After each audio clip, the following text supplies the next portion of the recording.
Hello and welcome to the first official podcast of the year. Last week's podcast was a podcast that I did with John Kenny because I was ill, and I'm 10 days in and I still haven't shifted it.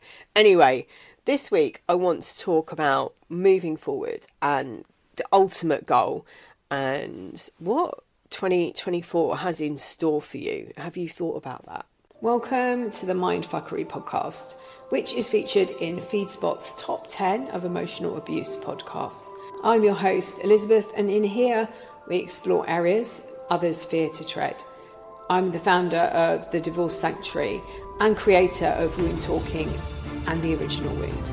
I'm also author of Finding Lily, the A to Z of emotional abuse and divorce matters. I've been a woundologist for over 20 years, working with past life wounds, clearing ancestral trauma, and working with this life wounding. And it's through my own personal journey I know how much this hurts and how confusing life becomes. So many questions, no real answers.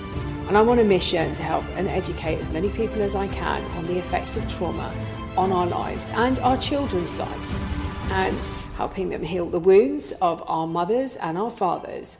It stops here, it stops now, and it stops with us. So, welcome along for the journey of a lifetime.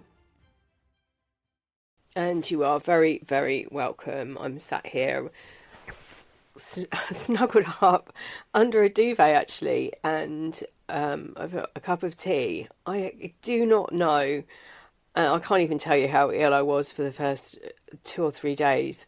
I couldn't even get out of bed. I had to get out because I had a dog to walk and some cats to feed, but that was it. I was straight back in under the duvet. It was horrendous. I'm 10 days in and I still haven't shifted it. Anyway, it is what it is. Obviously supposed to be resting. I don't know what is going on and what the universe is, the message is for me, but I'm trying to heed it as much as I can. I want to talk about 2024, where we're going, where I'm going, where you're going. I want to talk about the ultimate goals. And I touched a little tiny bit on this in the last podcast, or the second to last podcast. I'm not really sure now where we are. I spoke about something called Faraday's Cage in, I think it was the last one of 2023, or the second to last podcast, that is. And then I did, if you haven't had a chance to tune in, I did a distance healing, and I'm still offering those personalised ones if you want those. I put the link in the notes below, and they are honestly, they're one, very, very powerful, and two, I think they're about £10 or £12. I think it's £10, so it's probably about $12. So it's a bargain for what they do and how they work, or how it works. So I will put the link below. But I did touch upon this, the podcast before that. I spoke about something called Faraday's Cage. It was following a TikTok that I'd seen, and this person was talking about an experiment that took place and the ultimate energy or vibration. So they tested the area and there was no interference energetically with things like, static from phones and radio waves and things like that. There was nothing. It was a complete unit. So that they knew when people went in there that they were purely reading the energy of that person's body. I want you to think about 2024. And when you're thinking and looking at what you want to replicate this without the Faraday's cage, obviously, because we haven't got one, or I haven't got one. The ultimate goal is authenticity. And this is what they found when they were down there, when they were measuring people's energies. They could tell if a person entered this cage. They could tell whether they were jealous, whether they were experiencing shame, whether they were happy or whether they were sad. They could tell that by the frequency of the vibration.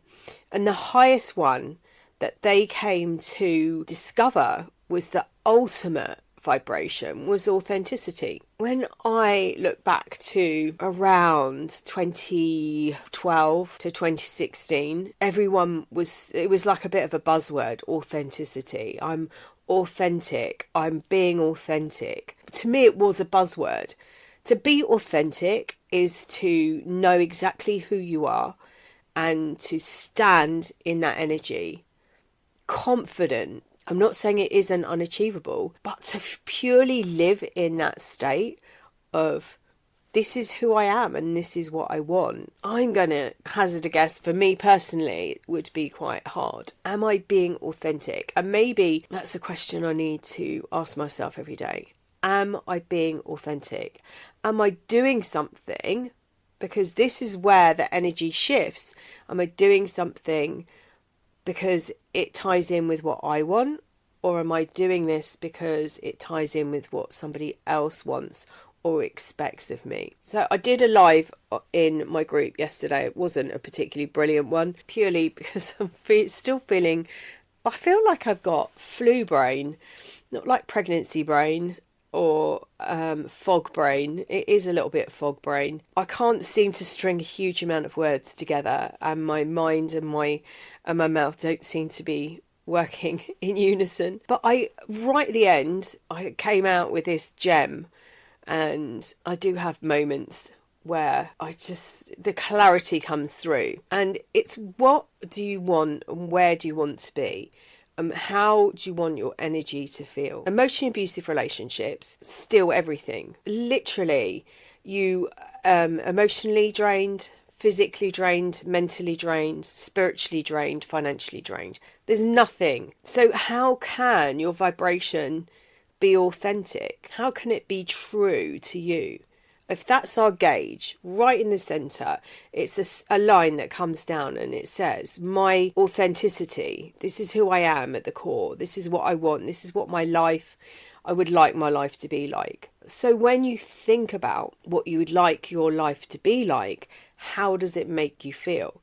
If it makes you feel icky, then we need to look at what the ickiness or the stickiness or the gooiness is. Is it because you don't believe that? Is it because of a wound that has arrived or that has been given to you? I don't want to go on too much of a tangent, but when I came out of the relationship of all relationships that woke me up to this, and this is why I'm so grateful to have experienced it. It was one of the most painful things I'd experienced. I had been there and experienced something similar before, and I wrote about that in Finding Lily. This confusion was even more because I've been told one thing and I was still being told that, oh, we're meant to be together, you shouldn't be going through this alone. With some of the messages, I need to be there for you, I want to support you. It went on behind the hoovering, and I had no idea that's what it was either.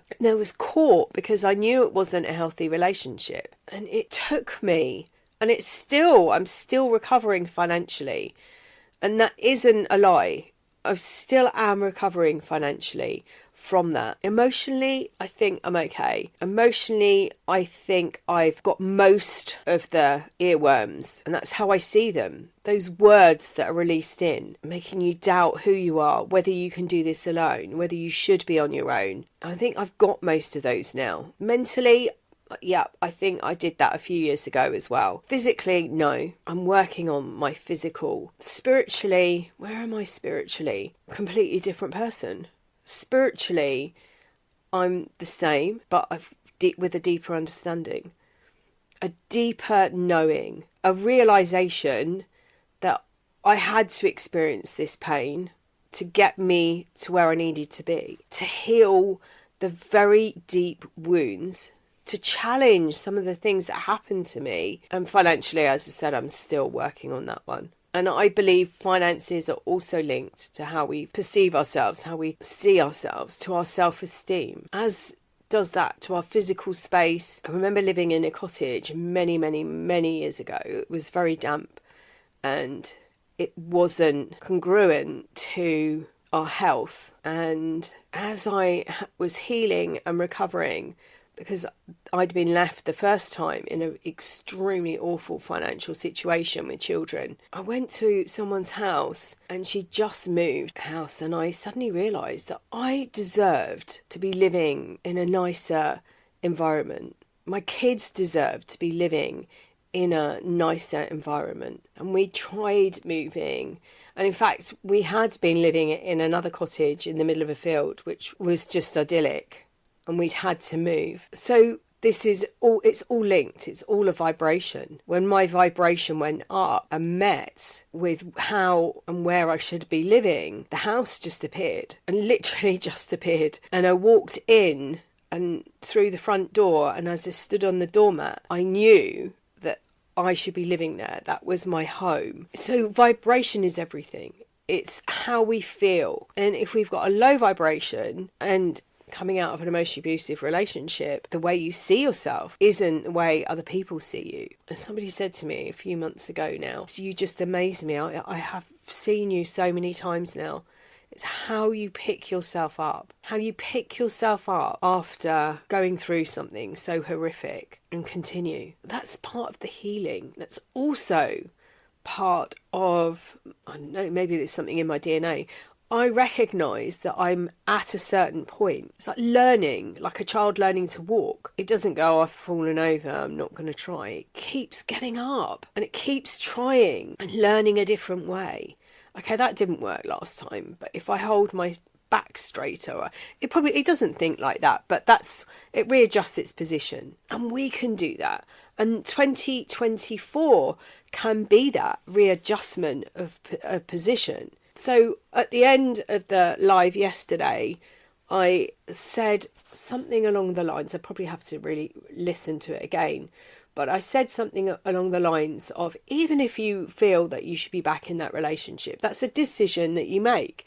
You might feel that it's safer for you in that relationship. It's the energy within what you want. It's not the relationship. It's the vibration and the energy within what you want and what you need. So it might be that you go back into a relationship, and honestly, hands up, no judgment whatsoever. I would have done it many times. I would have gone back because it felt safer. I know it's the wrong thing. I knew it would be the wrong thing doing it. But there were times when it was so painful and I could not function. I didn't know how to function. That would have been easier in that relationship. So that is what the focus should be. What do you want? If you want to be in that relationship, what is it that relationship gives you? And is it safety and security? And what does that feel like? What does that feel like in your body? And get a pen and a paper if you can and record it. So it's not the relationship itself. Any relationship could give you that. It's what you are looking for. And as I said, any relationship can give you that. It's just you've been programmed. That relationship is where you're going to get it from. You might be in a different place. You might be in a place of, no, I'm done. I'm out. I'm closing the door on this chapter. I'm moving forward. Every so often in my group, I post, what's the next chapter? Usually maybe every 6 months or something. What's the next chapter called of your life? What would you call it? What's the name of the next chapter? You might be saying, oh, no, I'm done. I'm done. I'm out. I'm not going back. This is about looking forward and taking that energy forward. It's so powerful to harness that energy. It's so powerful. When you can keep remembering and reminding your body that's how you want to feel.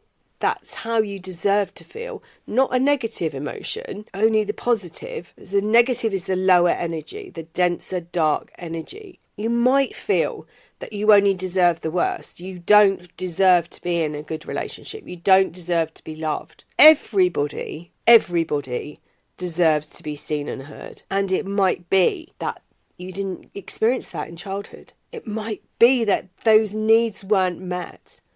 I was just listening to the beginning of a podcast with Thierry Henry, and this guy who looks like he's got everything said he was fed and there was a roof over his head, but his basic needs for love weren't met, and he was looking for attention and acknowledgement from his father. He said the moment his father held him, his father said, this child is going to be a world-class footballer. And he said everything he did was to fulfill that for his father. So this is why it's so important to know what it is that you want and to know that you deserve only the best. And if you can, to find a way of seeing and hearing yourself, acknowledging who you are, for the greatness that you are, for the person, this amazing person that you are. So what does 2024 hold for you? This isn't about asking, this is about telling 2024. This is what I'm going to do. This is what I expect. This is what I deserve. This is how I want to feel. I've got a workbook that's on Etsy as well, and it's called That's For Me. And I wrote it during the summer, but I didn't publish it for a while. It's about leaning in. It's about getting in tune what it is, and then using certain phrases.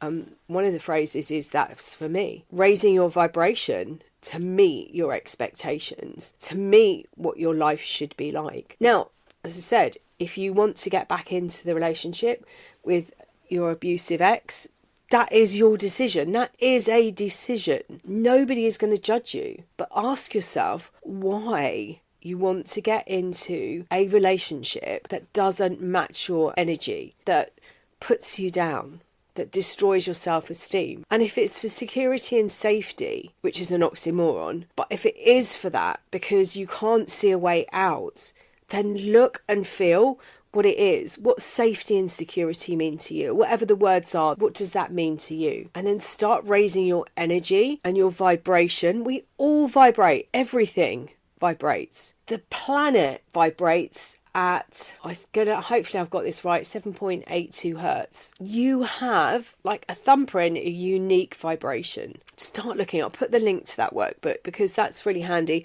And not only that, it's like a month's, I mean, you can use it longer than that, but you can, once you've completed it and you've achieved that, you just print it off again and go through and up level again. I must get it out actually and redo mine. It's a perfect time to start. And we've got the Chinese New Year coming up on the 20th something of January. We've got other stuff happening. Renewal is around us all the time. You don't have to wait until the 1st of January. Every day is the start of a new year. You've got equinoxes, other celebrations that are going on. If your divorce is final, that's the start of a new life, a new year. Start looking at things slightly differently, nurturing every area of your life. I hope this week has been helpful. It's such a powerful thing that you can do for yourself. When you realise that you actually deserve, listen to that word and how it feels. It might not be the right word for you, but when you realise that some of the negative thought patterns, some of the things that you've been told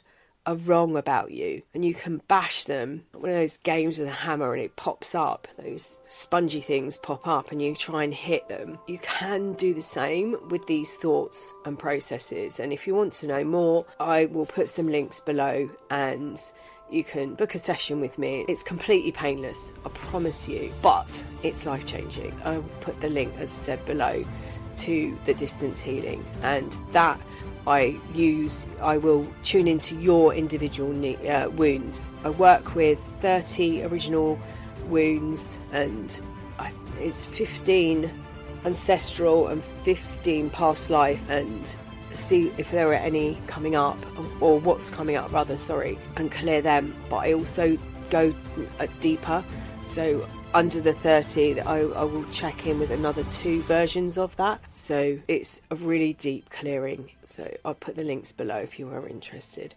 and fingers crossed I'll be able to talk next week properly and think. My mouth and my mind will be more coordinated. And sending you loads and loads of love until next time.